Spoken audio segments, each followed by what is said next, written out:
BulkLoads Podcast, your number one resource for everything bulk freight trucking. All right, that's the concept. Hey guys, Jared Flinn with the BulkLoads Podcast. Got Tyler in here with me. What's going on?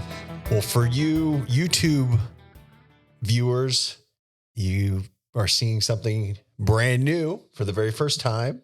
Yeah. A new backdrop. Yeah, we've anticipated this for a long time. But yeah, we got a hopper trailer back here, the back end of it. The Cornhusker guys, Cornhusker 800 guys have been so gracious enough to work with us on getting this custom made specifically for the BulkLoads Podcast. Yeah. Thank you, Jeremy Barnhill, especially for making this a dream come true, reality. We were talking about it and they came together and custom fabricated the back skin of this. And this idea we had got, it was last fall, some guys went out and visited Pocock Trucking. Yeah. Pocock Trucking, they were in his office and they saw that he had something like this. Yep. And Joe, specifically, our podcast guru, took a picture and sent it and was like, hey, if we did this would be awesome. So yeah, thank you again, Jeremy Barnhill, for putting this together, man. We hope you like this backdrop. I'm super excited about this, but yeah, you all are now seeing this for the very first time. And this is the conference week. So we're actually going to pack this thing over to the conference as well. I think it'll be a good photo op. Yeah. I think a lot of people are going to they're just going to like to go up to it, look at it, touch it. But yeah, I think we're going to get some pretty cool photos in front of it. Can we get some more chicken lights on there? I'm sure we could. No, I think may ship it back to Jeremy. just layer like lines and lines. Yeah. Chicken lights. So yeah, again, thank you, Cornhusker, for providing this for us for this, man. We are super thankful and look forward to seeing you this week at the Bulk Freight Conference. Before we talk more about that, though, we always want to do a truck feature. And Tyler, I'll let you. Yep. So this week we got Top Notch Transport LLC with Justin Parenteau. I think that's how you say his name. Parenteau. And he's got a slick Kenworth there pulling the end dump trailer. He's out of Maryland, it looks like, and he has been a BulkLoads member since 2021, so a couple of years now. So, Justin, we thank you for your support and just being a member with us on BulkLoads. You got a slick ride. Yeah, I love the. I always love just the different patent schemes. I love all the different ones, but man, this one's unique. It's kind of got that black bottom on there, a little bit of a classic look on the truck. Yeah, good looking truck. So awesome. Well, today's podcast, I'm going to bring on Frank Provost. He is actually a local owner operator. He lives west of here. You'll hear in the podcast away. He's actually a father of one of our employees and father-in-law of one of our employees. Sure, this is turning into a family affair. We've got, let's see, we've got a set of brothers in here. Then we got Adam and Christina, and then we got Nick and Sierra, and again, husband and wife. So it's really cool to see that, this is a real working family atmosphere. And it's cool that Frank was able to come on and share his side of the story. I love this episode. Yeah, Frank has been in the industry for a while, and he has really lived and breathed all different sides of the business, from company driver to owner operator to freight broker back to owner operator. And he really walks through kind of what he's learned through this. Yeah. And this is a really good one to give you just a different perspective. I think not all, but there are people in this industry, they've mainly they've only been an owner operator, or mainly only been a broker, or mainly they've been a shipper, but haven't done all of them, or a combination of both. So I think this is going to be give you just a little bit different perspective about how this can translate both and give you, make you, I guess, more well-rounded. More than anything. I thought it was really funny whenever he was talking about, like, he was going to switch over from trucking to go into the brokerage side. And he was like, dude, I'm going to be the best broker out there. Like, I'm going to be for the carrier. I'm going to give him the best rate possible. I'm going to make a low margin. And then he explains that's not how, it works once he actually got into it. So I won't spoil it, but it's really cool to hear both perspectives on that. Yeah. So with that said, here is my conversation with Frank Provost. Frank, thanks for coming on the BulkLoads Podcast. Thanks for having me. I didn't realize until we met a little bit ago, but Nick, our head of operations, is actually your son-in-law. And I don't know why Nick didn't even tell me that that you guys, that your daughter now works for us, Sierra, as well. But thanks for coming in and being on the show. Well, I appreciate you having me. Nick's a great guy. I met him, oh goodness, I can't even remember when I met him. It seems like a couple years ago, and time flies when you get older. So, excuse me. And Sierra, she comes from a wide verse of different things. So she's a good girl, hard worker, and I think she'll do you good. Yeah. Well, we're so blessed to have your daughter, Sierra, working with us. Sierra's on our insurance side. She's one of our back-end CSRs. And then if you don't know, Nick Matheny is our director of operations, head of our kind of team, employee development. So a lot of times if you're calling in with a complaint, he's usually the guy on the front lines to handle those, but most of our customer service. But Nick put me in contact with Frank. Frank is an owner operator, but more than that, you've worked on all sides of the table, and that's what we're going to dissect today, really a little about your story, but really going to pull out in this episode. Sometimes people think that we're trying to get everybody to be, from an owner operator all to a big time fleet. And that's not the goal at all. And that's what Frank's going to unpack today, but really talking about, relationships, being an owner operator, working as a broker as well, and kind of the plus and minuses, and really how all this works together in the community of trucking. But to kind of set the stage, Frank, talk about how you got into trucking from the very beginning. How long ago was that? Oh, dear Lord. I was in my early 20s. I'm now almost 50. Give a little depth there. Did you find trucking, or did trucking find you? I found trucking, and it was basically because I was at a dead-end job. And long and short of it, even though you're working 7 days a week or whatnot, and only getting paid at that time, it was going for, I think, about 15 cents a mile as a company driver. You just put in the work, and it was 3 times as much of my paycheck is what I was making. So that's kind of how I went in, and I talked to my father-in-law, and he was living in Missouri here, and I was in Arkansas at the time. And he said, well, why don't you go over to IWX? And so at that time, they were up and coming, got a lot bigger from what their history was. And I went over there and passed the driving test, and away she went. Drove team for, 3-4 years, got in the office, did office work on several different levels. And here we are today. I tried to lease operator with my own setup. I've bought the lease program. I actually bought it, which a lot of guys, it's a dead end thing. You're just a high priced company driver, with all the other responsibilities, which we just talked about on a previous podcast. Right. Yeah. And it's like, why do you do that? But anyway, I succeeded and bought the truck. And then here I am. I decided to start my own company. And we're running forward as much as we can. We're almost at the 2-year mark. That's awesome. Our own MC. Well, I'm going to kind of go back, and then we'll kind of maybe dance back and forth. But it's interesting you said that you were doing something else, but trucking, was the pay was a little bit more there. We tend to find more people, they graduate high school, wherever, they don't go right into trucking unless you're generational. But like so many people that I found over the years, they were usually in one trade or industry, and that industry either closed or something happened, but there was always an opportunity in trucking. And then, so they got in trucking and usually stay there. It almost sounds like that's kind of what happened. You start out in it, and it's all the bigger paychecks, or it's whatever fantasy you decide to go ahead and put forth. And I stayed in it because it's the bigger paychecks. And once you go back to something else, it seems like you got to start off the bottom because you've already committed so much and lost so much at the same time. So you just kind of stay in what you're doing. You found your niche, so to speak. Yeah. Whether you want it or not. So you got on with IWX. Oh, IWX. I'm sorry. Yeah. IWX. Yep. And just for those though that don't know, and apparently I don't, talk about what that company does.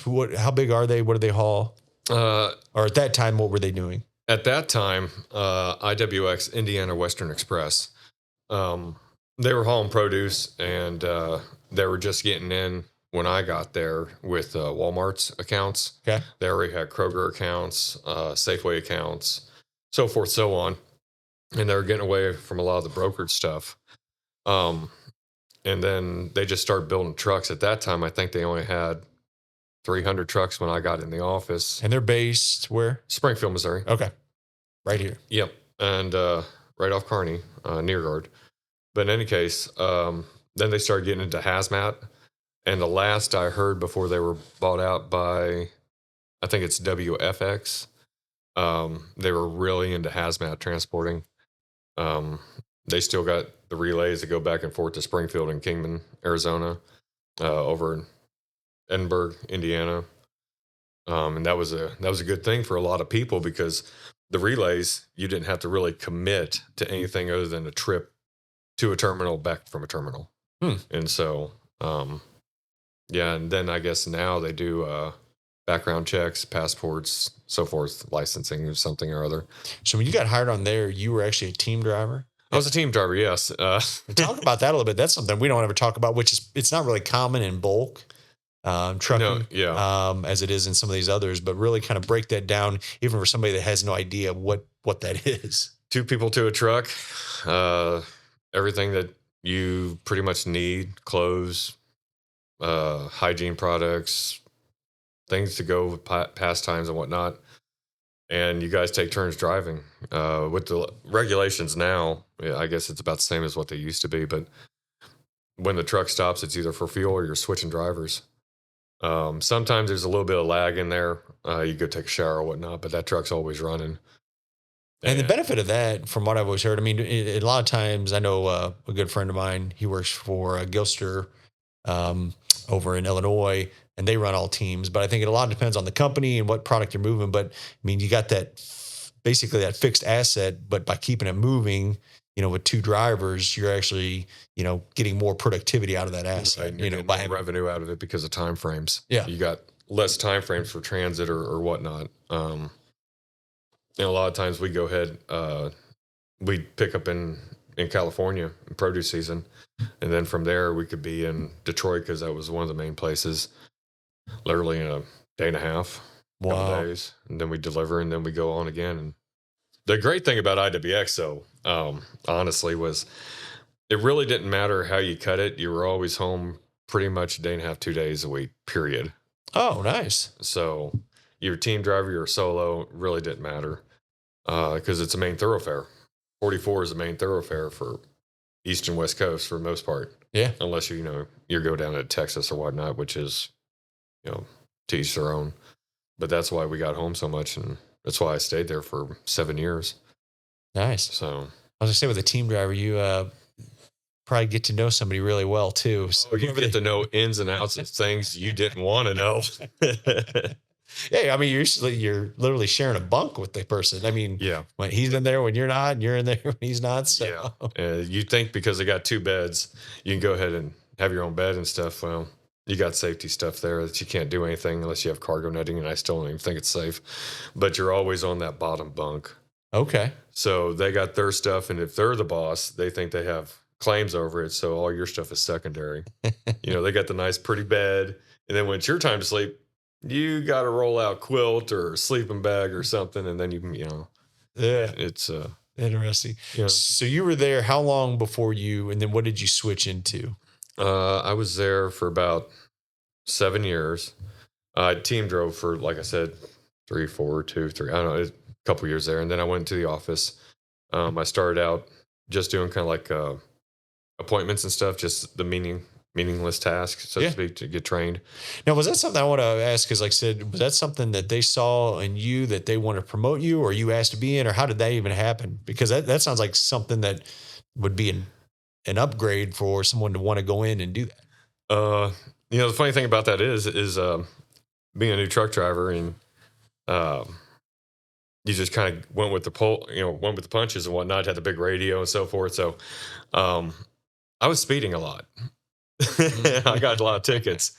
So how this happened was, I came home one day and the wife mentioned some different things, and so I called the office and I said, "Hey, you guys look for anybody in the office?" Because they usually go and promote, or however you want to look at it, from the driver, because they got more experience, how things actually work. Yeah. And they said, yeah. And then the day later, I got a disqualification notice in the mail I didn't have a license anymore. So that's kind of how that worked out. And then I worked in there. Like I said, I did produce. I loaded the trucks. And it wasn't just load the trucks. It was know how much your pallet weighs, know how much each case of peppers, broccoli with ice, so forth and so on, how much you could stick on a pallet, how to load the trailer, because the drivers, they didn't load the trailers. We told them how to load the trailers. You know, time constraints, appointments. Hey, something ain't getting loaded here. Can you change it over here? And, get the trucks loaded as fast as possible. Yeah, your job is really to make it as easy as possible so that driver is not going to have any hiccups. Right. Yeah, exactly. So that truck's running smooth. It's rolling because time is of the essence. It's money. Yeah. And from there, I went to, they had everything broke up in sections of the states. So I went from produce up in Salinas down to the valley, down to Nogales. And then I went up and I started dispatching trucks for the Northwest, apples, pears, and so forth and so on. Then they moved me over to what they called the relay board. And like I said, it's just terminal to terminal. But that's a feat in itself because you're trying to get two people that may or may not know each other, get along. And there's just a lot of drama that you got to try to push to the side to get the job done, and then I did a little bit of driver manager and drove for a little bit more, so I did that aspect for a little bit before I got into anything else. You had a stint, you were saying that you did go work for a brokerage too, GenPro. Yes. Which some people probably know, but they're based just south here in Nixa and probably one of the largest produce brokerages, right? They're pretty large, honestly. Yeah. I say at least in the top 15. I mean, with as much as they run. They're based out of New Jersey, Rutherford, New Jersey. And a guy named Bobby Goldstein owns the company. And I think he's a second or third generation owner of that company. Mm-hmm. They got a lot of stuff that goes to the Bronx. And then this office out in Nixa, it was started up back in 2008, I believe. Because that's about the time I started with them. And it just so happened that the guy that started, I used to work for at IWX.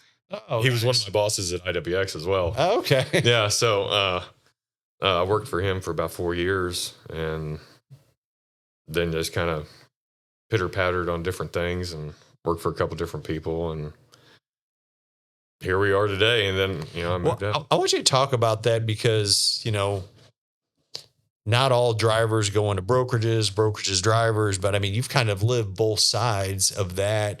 But talk about maybe the experience that it gave you when you were on the brokerage side, and did you view the brokerage any different? There obviously, we know this industry that, there can be tension sometimes and stereotypes of brokerages. But talk about when you went into that role, kind of how that changed or how that was different. It was different to the point of I was already a lease owner operator that was leased to a company. And I saw at that time, and this was a couple years prior to, how it seemed like you were quoted a certain mile, rate per mile for whatever it is you were going to go ahead and do, but it would never go ahead and tally out at the end of the week, no matter what you did, no matter how you haggled. So when I went into brokerage, I thought, I'm going to help the driver. I'm going to do everything I can to help the guy trying to, do this commerce stuff in America, because it relies on 60 to 70% of owner operators, small ones, to go ahead and move the freight. It just isn't the Warners or the Swifts. It's us little guys. I say that all the time. Right. Owner operators make up the majority of the industry. Almost 90%. Yeah. There's a lot. And they're really hard on the guys too. It really doesn't matter what asset. You can have all your ducks in a row. They're really hard. But going back to the question, I was going to help the guys out. So you had it in your mind like, hey, I lived and breathed it. I'm going to sit on this side table and actually do what nobody's ever done before. Right. And it's, if there's a 1,000-mile haul and it's paying $3,000, I'm going to give every dollar I can to that while trying to make, whatever margin that is that's been told to me. That's really not how you do it. We're just going to nip that in, but that's not how you do it. Because we're all here on a two-way street. Without the middleman, which is the broker, unless you're really lucky, you're not going to find a shipper. as far as an over the road type thing. If you're into grain or something, you can always go ahead and, get your niche in a lot easier, because I have done grain. Yep. So your middleman is your broker, because they have all the contacts, they have the freight agents, and they have the customers. So how you go ahead and work this is, say, fuel's at such and such, we'll call it $3 a gallon, even though it's not. Well, you're going to need X number amount of dollars to run this 500-mile load. Well, in your mind, you're already thinking, I need $4 a mile because I'm an owner-operator and I got this really nice truck. That's not really the case, because you're going to need that broker down the road. And you're not going to try to get all your money in that one load, because you're going to go broke before you go broke. What do you mean by that? Well, hey guys, I'm in the middle of this book. It's called The Business Secrets from the Bible by Rabbi Daniel Lupin. And what I found fascinating is he talks about the Jewish culture, and many of y'all know the Jewish culture in a lot of eyes, they're very successful business-wise. And he breaks down some of the secrets. But one of the secrets he breaks down is, in the Jewish culture, they focus and specialize in what they're good at, and they actually subcontract or hire out what they're not good at. And a perfect example is many Jewish people, they don't work on their own cars. According to Rabbi Daniel Lupin, he said that they hire a mechanic for that, because they can spend more time focusing on their traits and what they're good at to make money. And he says the same about mowing grass and some of these others. And again, the principle of it is, are you focused on doing what you're good at, and your God-given traits, and more importantly, what's going to grow your business? So my encouragement to you today is, focus on what you can be good at and subcontract those other tasks that you cannot be good at. Our services, we pride ourselves on focusing on the skills and letting owner-operators and small businesses focus on what they're doing, growing their business, so we can handle everything from getting truckers paid quicker, getting their insurance, helping them find loads, and now permitting. So again, this isn't a plug for our business itself, but in your business, figure out what you can specialize in, what you're good at, and maybe let go of those things or tasks that you're not good at to grow your business. So hope you like this tip. God bless. You need to go ahead and be profitable. Yep. But you can't go ahead and get your $4 or $5 a mile off that one load. It's not going to happen. Nobody's going to hire you, because in a sense, that's what you're doing when you get a brokered load. You get hired. So you have to have a two-way street. You have to kind of know what the rates are anyway, or what you're doing. So when you go ahead and take this load, yes, you may want that money, but you need to look at the overall picture of the week on how this is going to play out, what areas you're going to run in, what kind of freight you can get out of there, and you need to kind of balance it. Because the brokers are going to tell you it's, we'll say going to Georgia, it's only $1.10 to come back out for a brokered truck coming back to Southwest Missouri. And in your mind, that's not a fact. It should be just about the same as what you went down there for, because fuel is the same. Yep, I've heard it right 1,000 times. So you try to even it out, so that way you come in with these two loads. You're going to come in with, say, your operating costs are going to be $2.15 a mile. Well, anything above that is your profit. So you're going to try to come out as high as you can based upon that bottom number you need to operate. So we're going to call it $2.80 a mile, for the whole turn. Mm-hmm. So with that being said, it's a working relationship that you need to develop with these brokers, and these brokers also have to have a working relationship with you as well, and not trying to drain you of all your money.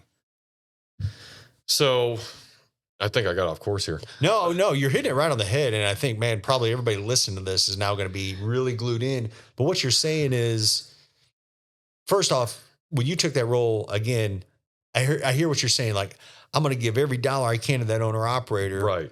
But what I also heard is, like, it's not possible, because you can't get that $4. Otherwise, you as the broker aren't going to be moving that load either. Right, exactly. You're going to be out of business. That lane's going to go to somebody else, and 9 times out of 10, it's going to be cheaper. So just because the brokers do have, we'll say, the pivot point of all the money. Yeah. The the negotiating power, Yeah, I guess, in a way. yes. You know, I'm not saying the carriers don't, but like they're the ones sitting there figuring out the Yes, market, you know, on exactly. both ends from the shipper and to the carrier. Yeah, exactly. Well, the brokers will say, we'll go back to Atlanta, back to Southwest Missouri, and they're pushing that load for $1.10 a mile. Well, in all reality, they probably only got about $1.30 in there if you're lucky. Now that's 20 cents on profit, based upon miles and so forth. But they don't have a lot of money in that particular lane either. And then they have to worry about margins for their side for businesses. So when I would go in there, I would go ahead and look at the lane. I would go ahead and look at how many loads because I had access at that time. And based upon what the bosses wanted, I would go ahead and start out just a little bit below that and then see. Because like I said, the profit margin isn't always, well, I think it used to be like 15%. That's what they were allowed. You say they were allowed. I think I heard, and I may be wrong on this, but I heard there was like a governing thing, just like realtors only get like 11% or something along that line. Okay. But it's not every sale. That one sale could be 7%. Yeah. The next sale could be 20%. Well, this is the same way in brokerage. One sale for one load could be 7%. And the next one could be 20. So it all averages out, and that's what you need to worry about, your average. Mm-hmm. While servicing customers, whether it's you as a carrier servicing a broker or a broker servicing the shipper. It's all averages, and it needs to be a two-way street. So I would work from that point, find out who the good guys are, and then go either at the rate that they wanted, which I try not to. I used to get in trouble quite a bit. And go a little bit above, because if you got a little bit above on your selling it to the carrier, you'd always get a better guy. Right. And so it's just a working relationship. I don't know if I answered the question. No, I think you answered it right. And I think most people understand that, but maybe for that listener out there that is trying to understand, maybe they're new to the industry and don't understand why the rate out of, again, Atlanta coming to Southern Missouri is at $1.10, versus the head haul going down there at $3.50 or $4. Right. You're right. I should have hit on that for that particular lane. And there's hot spots in America. Anywhere in Florida, there's a lot of freight going down there. Well, there might be freight coming out. It might be tied up by brokers. It might be tied up in other realms, but it's not going to be as much freight as how many trucks there are. So it's supply and demand. So if you got a lot of people wanting this one thing, we'll say Elmo on eBay, can't find it. All of a sudden, there's 1,000 people want this Elmo, and you only got 5. Who's going to pay the most? That's right. Okay. Just like who's going to go cheapest to get a load. I was going to say, it's the exact opposite. Right. Like if you only got 5 of these down there and everybody wants it, Right. It's going to be a race down to get it done. I mean, Exactly. How cheap do you want to run? And there's Florida, there's Georgia, there's certain parts in Texas. You got New York, anything off the East Coast going back to the Midwest, all the way to the West Coast. It's cheap because there's a lot of trucks. It's just the way the business is. Talk about when you were, especially at the brokerage GenPro and working with these drivers, because a lot of times, you'd find an owner operator and they'd pretty much be loyal to you, right? Yes. I mean, you're running that guy every day. And I liked what you said earlier, like you got to be thinking, your week planning and all that. And that's where that broker is in there figuring all that out. So you as the owner operator, hopefully aren't worried about, hey, if I get out in Atlanta, Georgia, I'm not going to be able to get out of there. Is the broker going to take care of me and get me out of there? Right. Did you ever, even as a broker, I guess maybe answer that a little bit. I wish I could call myself a broker, but I think that'd be addressing it incorrectly. My official title was what you see a lot now, logistics coordinator. Yep. I worked underneath the broker. I sold I sold a lot of loads to owner operators and companies. Okay. So that way it doesn't get confused that I was a broker, because I wasn't. Yeah. We'll talk about, that was your stint at GenPro. What happened after that? I dispatched for a couple places. They just wanted me to dispatch their trucks, get loads for them. So I worked the other side as a carrier to get some loads for them at the best profitable rates you could. I'd work under somebody else and I would broker loads. whatever I could, and the best carrier with the best price that they would be happy with. And at that time, I was brokering loads for Myers, Spartan Foods. And a lot of it came out of McAllen, Texas, and so forth. I do that, and that's the majority of what I did till I just didn't anymore. I ended up going to the oil field after that, and started running tanker truck. Oh, nice. And did that for a couple of years, and did grain. Grain was great, honestly. I'm not sure what the rates are with grain as far as now, but as far as the people, Yep. they're just a good group of guys at the co-ops. Yep.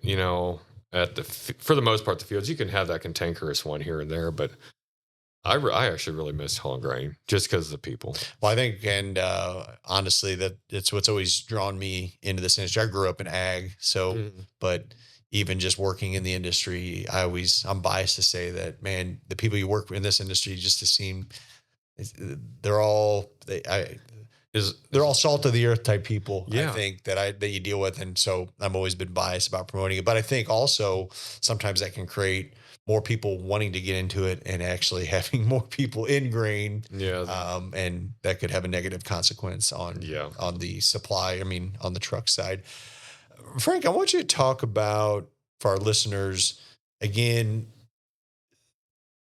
when you talk about these different roles and relationships, and you can be on all sides, but how did you make sure and represent yourself, whether you were an owner operator working for a broker or you were on the broker side working for, serving an owner operator, making sure that you had those relationships within good standing? Because again, I guess what I want to get across here, when we're looking, we know the market's up and down, and currently sideways. Yeah, sideways. And currently it's still pretty rocky for a lot of people out there. But we know that if you've been in this for any matter of time, it's going to rebound back up. Yeah. But how can you be, how can you be planting those seeds today so when it does go back up, you're reaping the rewards?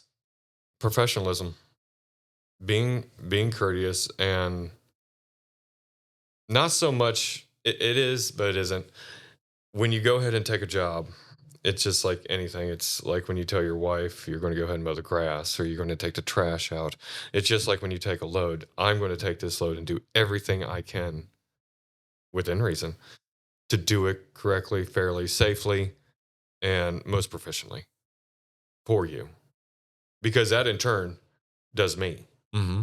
Because once I establish that, I don't have to worry about, I say you do a couple loads. You don't have to worry about that later, because now you start to establish where you're a solid guy, you're a solid carrier. And if there's anything, communication is just vital to everything. It doesn't matter how many apps or how many GPSs, talking to that person is what really matters. And the same goes as if I was brokering a load to a guy. I'm here for you. You're doing me a service. I'm going to do everything I can, once we agree, to make this as easy as a go as we possibly can. Yeah. And that's how everything works. It's character. Honestly, that's all it is. When we were at the Mid-America Truck Show back in March, we had an owner operator actually that we rented an Airbnb, and one night his client of ours, he come by and sat with us. We were watching March Madness and having a cocktail. Yep. But he started talking about running for these certain brokers and how this broker made him mad because they did this. And he found out that this broker was paying somebody else a higher rate on the same lane. But it went down this whole, but anyways, I say all that the next day. I was talking with a colleague about that conversation that he was talking about. And he said, Jared, he goes, what I hear more than anything is like a lot of these owner operators, they just want to be heard, and they want to make sure that, they're being valued. They want to make sure that they're being valued as the service that they're delivering, from the brokerage. Right. And again, that sounds simple, but it makes sense. Like this guy, he was upset because, and it didn't really have to do with the rate. it had to deal It with was that just he felt like he was being taken advantage of. And I think that's what I hear a lot in the industry, and with right reason. Like, hey, am I being taken advantage by this rate that I think is not fair or lower than I expected? Or is somebody else getting a better rate or better treatment than me? And I mean, we think about this all in life. It's like having if your kid's like, well, you're playing favorites with him and not me, or you like him better than me. It's like, no, that's not the case. But talk about that in the industry. How do we do a better job, maybe on both sides? If you're, a broker giving a load to a carrier, or even an owner operator, making sure that you're not thinking I'm being treated unfairly. The thing I do both as a carrier and when I work for a broker is I have a number stuck in my head. And a lot of this boils down to this. They're going to ask you, what do you think, if they don't go ahead and just put it out there?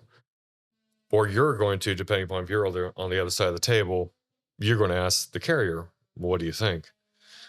And it all boils down to what you agree to, period. And it's not just a one-stop, I'm going to call in, get this load. Oh, we're doing it for $500. And then I find out Joe Schmo did it for $800.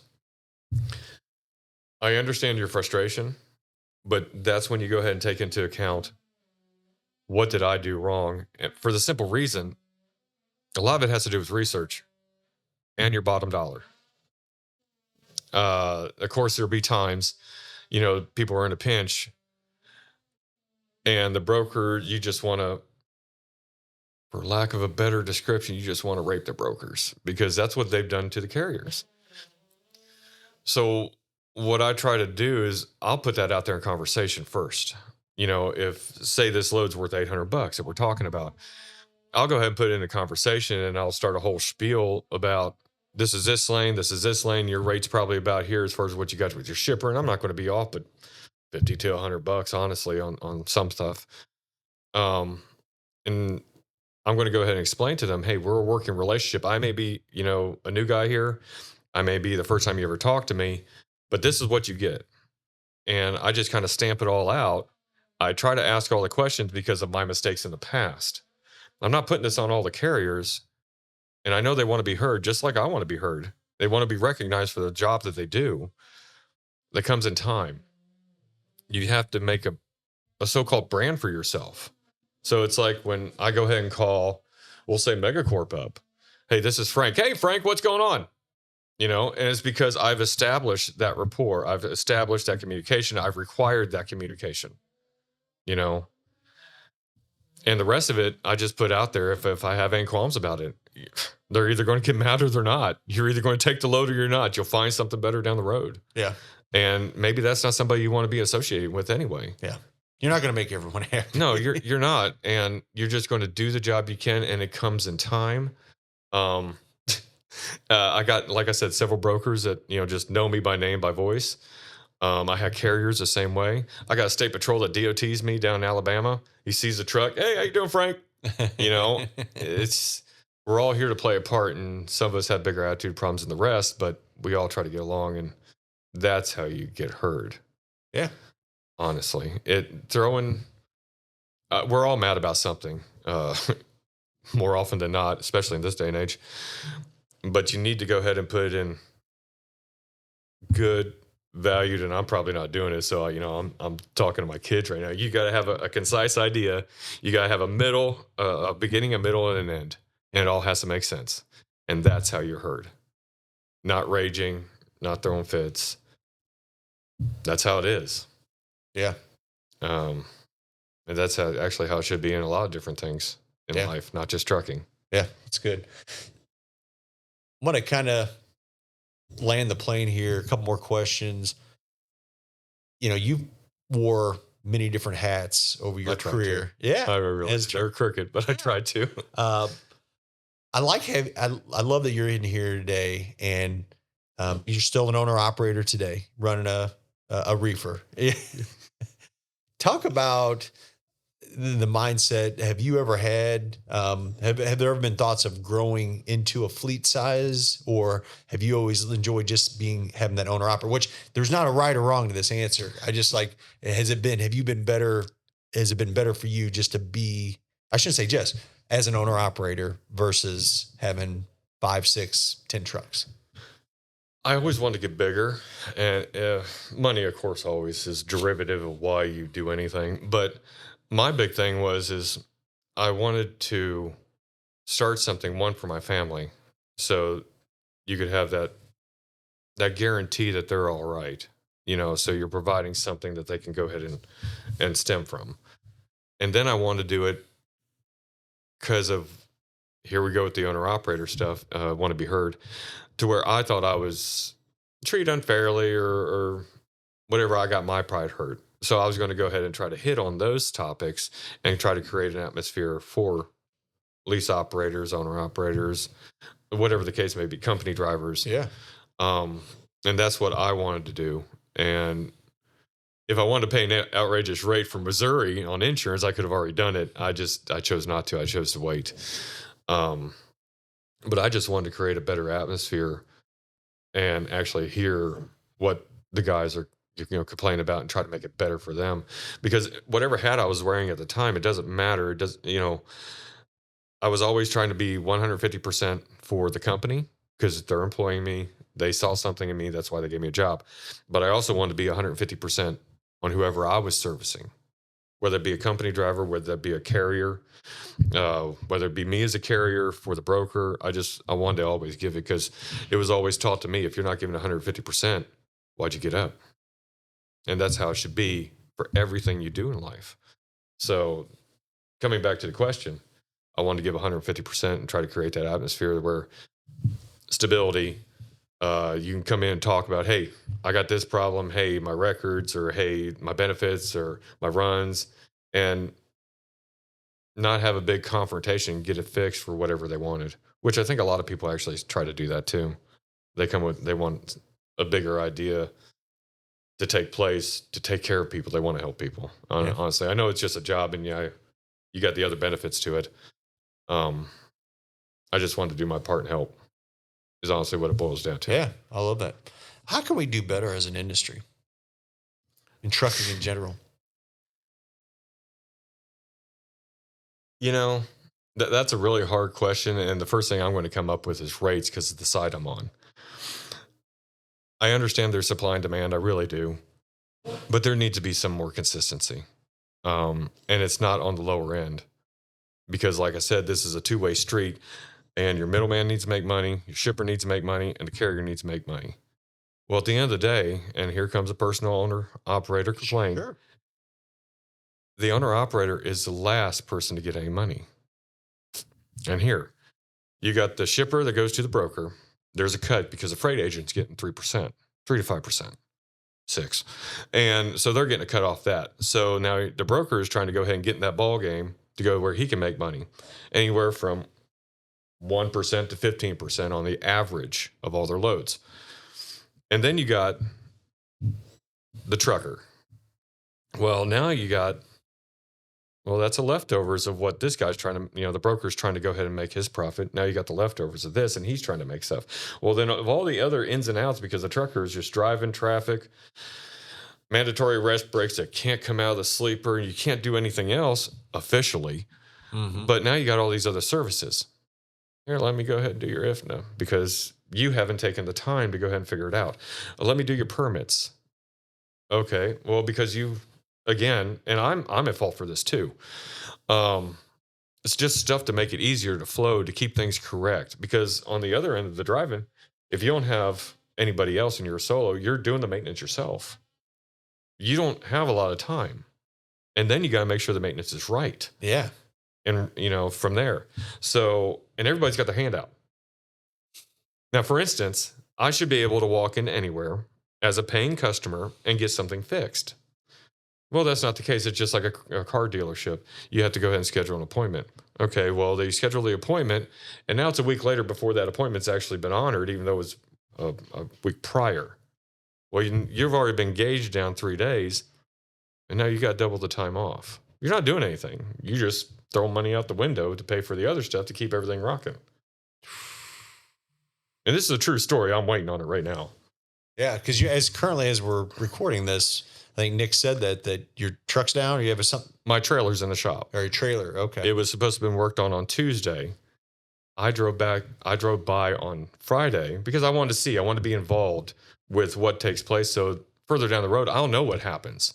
And whether I fix it myself is neither here nor there. Mm-hmm. I just want to know how the workings of it. Friday, it was sitting out in the parking lot, nothing had been touched. And what's even funnier is I called before showing up. Hey, how's everything going? Just Mr. Chipper. Yeah. Because that professionalism. Yeah. Oh, everything's great. Yeah, it'll be next week. Okay, why? Oh, we had to pull a guy off. You always get that. And between the time lags on everything, people with their hands out in everything, the fines for everything, car cuts you off, you get the fine because you're a professional. Yeah, so I can see part of this and I can't see a lot of this. But that's my complaint as an owner operator on how to get better kind of. So almost, maybe just, we don't want more regulations, but better transparency on. I can see the transparency, yes.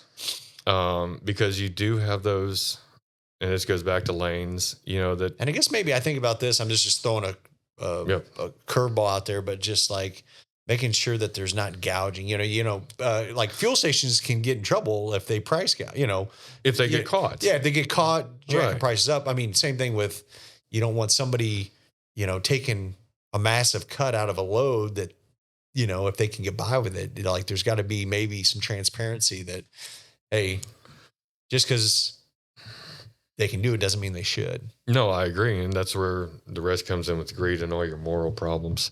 But yes, there needs to be more transparency to a degree to where it's a better level playing field.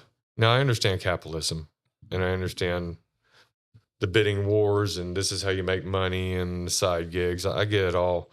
But as far as just this certain field that we're dealing with, load boards, brokers, carriers, there has to be something that's a little bit better. And I'm not sure what it is, but throw more regulations on as they do. It's not going to work. You need to enforce the ones you got. Yeah. I mean, you really do. It's like the brokers decide to start, because fraud all of a sudden this year came into it to be a real problem. I don't know, it's some epiphany, I'm not sure what, because it was a problem back in the day. It's always been a problem since they deregulated. But in any case, moving on. Yeah. Well, now that they just made it harder, but more thorough, I kind of got it after it happened. A new guy with a new MC couldn't just go out and just get any load. Mm-hmm. It came to a point where you'd have some go ahead and take a chance on you, and then others would say, well, you need a DOT inspection. And then it went from 1 DOT inspection to 2 to 3. And now the latest one that I've heard is I called up for a load the other day, and the guy says, well, you don't have 5 trucks. What's 5 trucks got to do with going on 2 years on an active MC with no freight card reports? Oh, we got to have 5 trucks. No comment on that. Click. Wow. Yeah, they're making it really hard, and they're wondering why. But I bet 2 years ago, that wouldn't have been the case. I mean, if as bad as the freight market was so out of whack, you couldn't find trucks. I mean, probably didn't matter whether you had one or yeah, that just floored me. When I got into it, I was hauling grain just before it. I came over and leased with a company, and I was getting on the load board just looking for loads because I was saying, well, I've been on each side of the field. I'll go ahead and get what I need, and I need above, we'll call it, $2.15 a mile. So I need anything above that. So I'll try to go ahead and stay at $2.80, $2.90, close as I can. And I'm getting like $5 a mile on long runs, 7, 12, 1,500 miles. I'm getting $5 a mile. It's like, dude, where'd this come from? I'm on it. And it was really far out because, a place I was leased to, they were just staying with the same old. It's like, why don't you guys go get the money while you can? Well, because we got customers. Well, Frank didn't get it, slap in the forehead. He was out there chasing the money. And I finally learned that value really quick. Consistency is better. Do it if you can. Yeah. But don't jeopardize the future relationships. Yeah. Otherwise, you'll be out. Frank, got one last question, and we'll end it here for those newbies out there, maybe company driver looking to go out on their own. You've lived and breathed all of this. Someone maybe thinking about getting into trucking. We have a lot of people that subscribe to this podcast that just want to learn more about trucking, but maybe have a aspiration to get into it. What would be your advice to them? Oh, dear Lord. What would be my advice? Be consistent as far as your record keeping. Don't let it lapse. It's hell, honestly, to try to catch back up. Yeah. Long story there.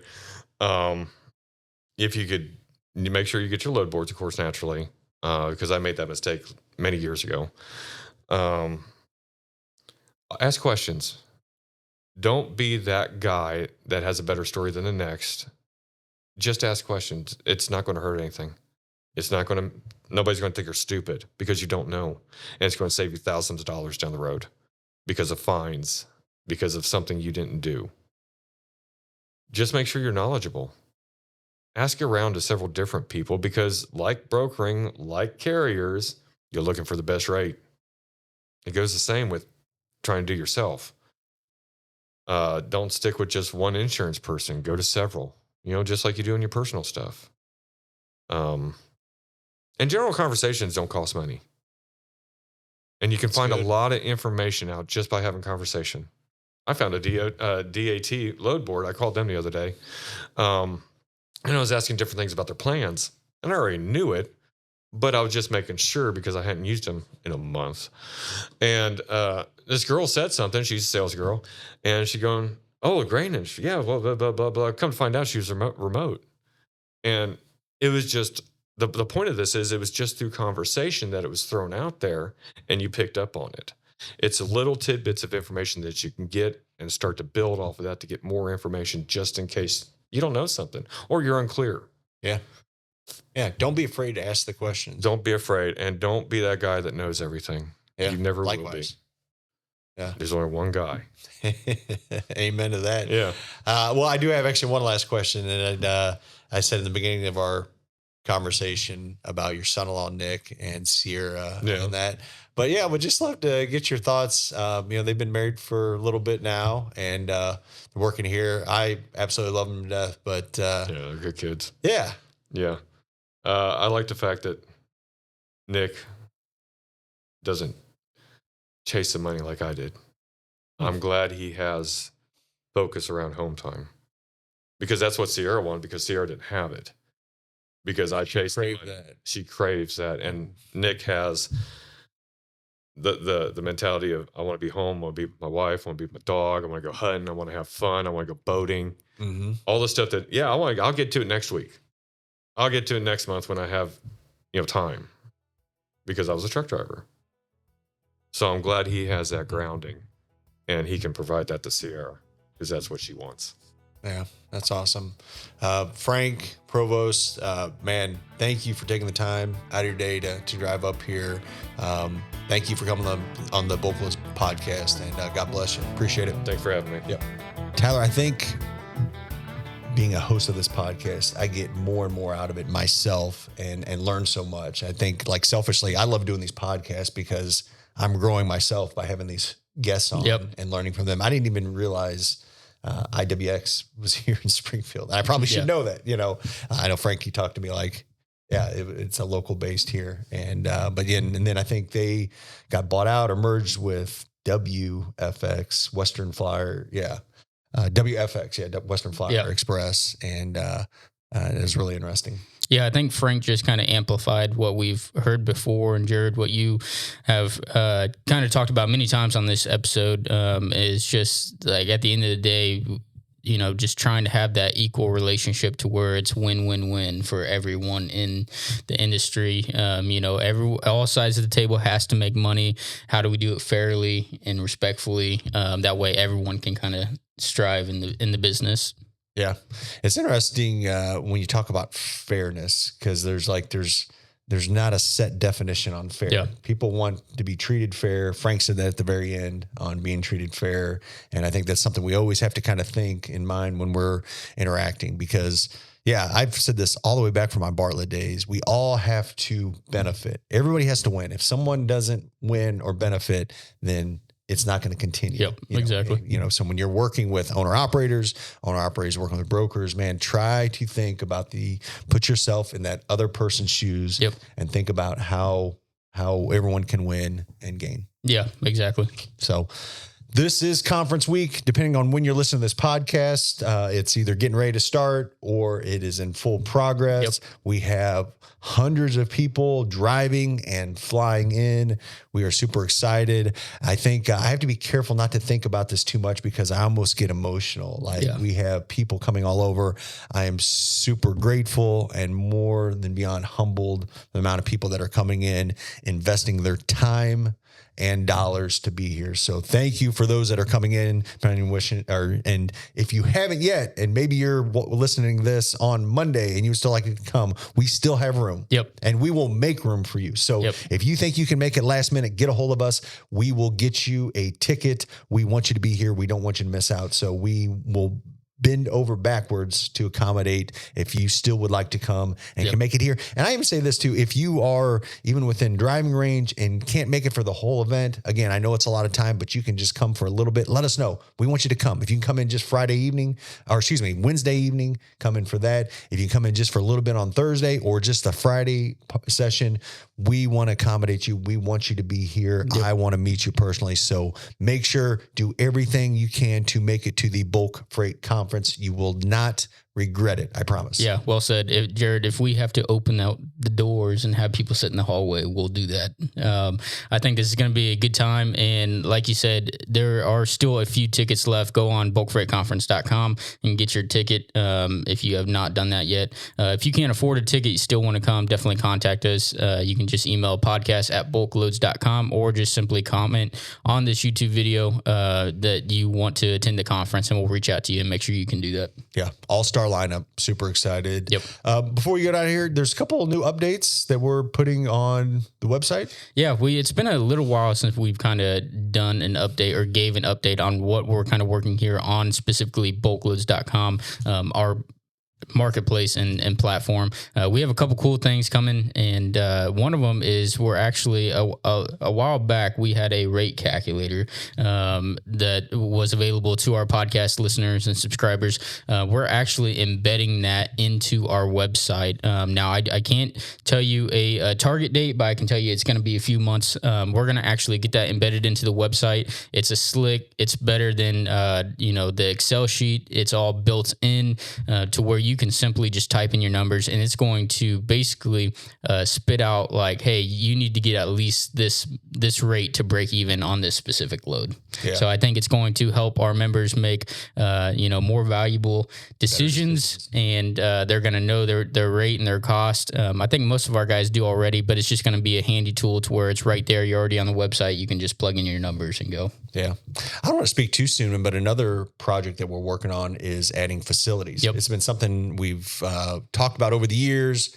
And I think, man, we're getting it into production. It's just amazing. You don't realize the development and all this stuff that has to take place. I think most people know, but man, when you're looking at just a website or even an app, you think, well, I can just add this, and it's far beyond that and far beyond my scope. I don't mess with that. We have a full staff. My partner, Matt, heads all that up and does a phenomenal job. But yeah, we are also working on adding facilities. So just like kind of you see washouts on our website, we'll have a full list of all bulk facilities. It'll have updates on their addresses, GPS coordinates, their hours of operation, and the best thing of all, and this is what I'm super excited about, it'll even have wait times, up-to-date wait times on how, current wait status. So, for example, if you're looking at going down to the Port of Catoosa, depending on which location down there, you'll be able to go on the app and see exactly what the current wait time is. So another way, just like we said earlier, we hope that this will help your business make better decisions. Yep. So yeah, if you know that there's going to be a wait time down there, you can do things to prepare for that. Maybe stop for fuel or just plan on times when it's not as busy. So yeah, super excited. So be on the lookout for that coming out soon. And again, we'll send more announcements out, not just through our it's going to be great. I'm super excited to get these features out. I want to thank you specifically for being a paying member, because this helps us put that membership back into building out more features and getting you more value on your membership. That way you can use more features and, basically just make informed decisions on how to grow your business. I've never said this before on the podcast, but my father-in-law, he was one of the guys that helped start Sam's Club. And if you even know Sam's Club, part of Walmart. And one thing he always preached into me, and I think this is where I got just so much wisdom before his passing. But when I started BulkLoads, he kept saying, always continue to increase the value of the membership. And I think that's one thing we always look at all the time. How do we keep increasing value? Yep. You know, and if we can keep increasing value, people will see the value of the member and hopefully continue their membership on there. But yeah, just know that we are always trying to increase the value of your membership on there. Yep. So awesome. Anything else? I think that's it. Well, I'll close this in prayer, man. Looking forward to seeing all of you all at the conference this week. It's going to be a lot. I need to make sure and mentally prepare for it, but I'm super excited. Man, I hope I get to actually sit down and talk with everyone that'll be there, that I get a chance to. So awesome. Well, I'll close this in prayer. Awesome. Father God, we love you, and we come to you today just with open arms, Lord. We thank you for just your many blessings upon us and this community and this industry. Lord, this week we pray over people traveling in. We pray that they have safe travels, Lord, and that we get to interact with them. Lord, we know that we do all this for your glory and not for ourselves. So, Lord, we put you first and foremost in front of all these people. Lord, for those that cannot make it, Lord, we just pray a special blessing over them, Lord, that you protect and guide them out there. We ask for protection over their businesses, over their families, Lord. Just kind of keep them all in your prayers. Lord, we thank you so much for all that you do. In your heavenly and precious name, God bless. Last but not least, if you haven't, please make sure and subscribe. If you know someone else that can value from this podcast, please click the share button. We would love to get this out there and get more people that get to know more about us and our mission and accomplish. So thank you very much. And as always, God bless.